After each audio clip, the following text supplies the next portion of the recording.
श्री शुकदेव मुस्कुराए और बोले, हे राजन, मनुष्य का यह जीवन केवल एक लक्ष्य के लिए है, भगवान की शरण। मृत्यु तो अनिवार्य है, परंतु जिसने भगवान की कथा को आत्मसात कर लिया वह मृत्यु को भी विजय कर सकता है। फिर आरंभ हुई भागवत महापुराण की अमृतमयी कथा। उन्होंने भगवान के अवतारों की कथा सुनाई, ध्रुव, प्रहलाद, अजय भक्तों के चरित्र सुनाए और फिर बताया केवल भगवान श्री कृष्ण की भक्ति ही जीवन का अंतिम और परम सत्य है। गंगा की पवित्र लहरों के किनारे वह कथा 7 दिनों तक चलती रही।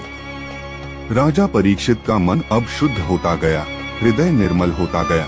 उधर तक्षक नाग, जो अत्यंत मायावी और शक्तिशाली था, इस समाचार से प्रसन्न हुआ। उसने कहा, अब मुझे स्वयं कुछ नहीं करना पड़ेगा, श्राप ही मेरी ओर से कार्य करेगा। परंतु जब उसने देखा कि राजा परीक्षित ने चारों ओर से सुरक्षा घेरा बना लिया है, तब तक्षक ने चाल चली।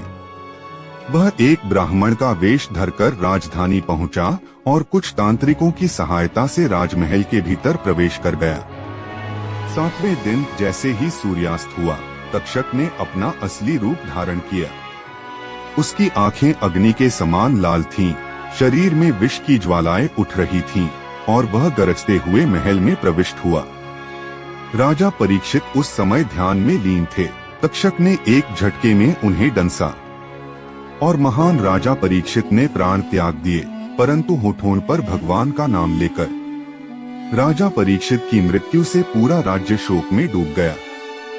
सबसे अधिक दुखी थे उनके पुत्र राजा जन्मेजय, जो उस समय बहुत छोटे थे।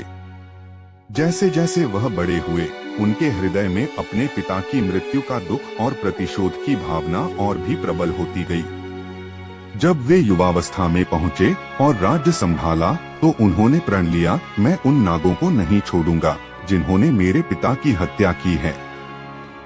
मैं संपूर्ण नाग जाति का नाश कर दूंगा।